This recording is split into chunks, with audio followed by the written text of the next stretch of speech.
If you work at the European Commission and you're preparing an internal competition, the most important thing to know about 2026 is this. The first hurdle is no longer the test you remember. It's an adaptive, interactive cognitive assessment run by an external psychometric testing company and built on the SHL platform.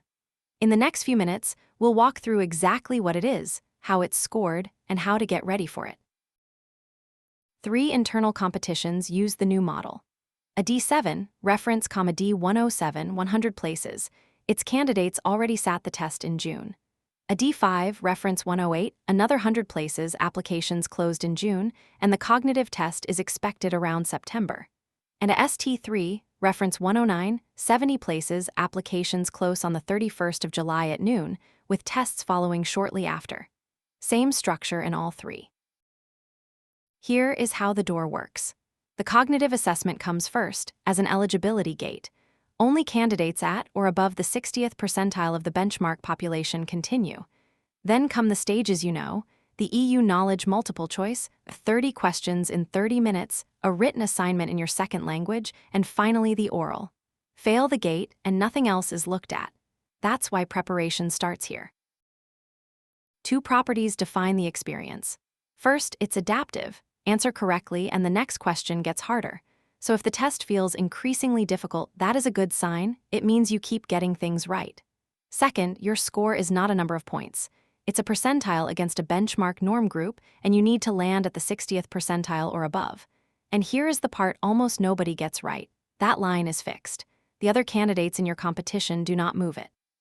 If everyone else does badly, that lifts you by nothing. Only your own score counts. Section 1, Deductive Reasoning, the section that replaces classic verbal reasoning. You get rules and facts and you make everything fit. Reschedule a meeting across 4 calendars, knowing client meetings cannot move. Fit tasks with durations into the gaps of a day. Assign teams to rooms respecting capacity and adjacency. Rank 6 colleagues from 5 clues. There are no options to choose from. You paint the time slots, drag the badges, pick the dates yourself. The method, read every rule twice. Start from the hardest constraint and verify before you confirm. Section 2, Inductive Reasoning, the cousin of abstract reasoning with a twist. You build the answer. 4 frames are shown, and you construct the 5th by tapping regions of a figure. Each tap cycles through the possible states. Or you extend a sequence of labeled bubbles by literally drawing the line to the next one. Guessing barely works here because the answer is whatever you draw. The method, name the rule out loud in your head first, rotation, alternation, growth, and only then start tapping. Section 3, Numerical Reasoning. The maths itself is gentle, percentages, ratios, averages. The difficulty is the format, workplace data turned into actions. You order people with ranking badges, approve or reject claims against a threshold, drag pie chart handles until the shares match the facts, set bar totals, plot a monthly series point by point. The method, build the full total before any percentage, and always check what the question defines as rank number 1. Now 4 traps worth knowing by name, the ones that punish unprepared first-timers. 1. Rules bind per line, not per total. A claim whose total fits can hide one single night over the nightly cap, and that line fails. 2. Deliberate boundary cases. A few euros over the threshold passes, a few euros under does not. The items are built around the edge. 3. The tempting answer is trapped. In calendar items, the comfortable early gap tends to be the one thing you cannot move. 4. Directions flip.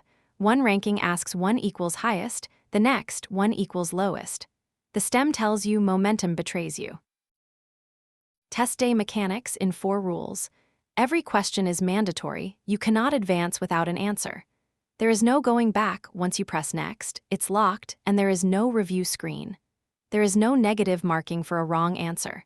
And whatever you don't reach counts as 0, so pacing is everything. At most 90 seconds per question, and the clock does not forgive.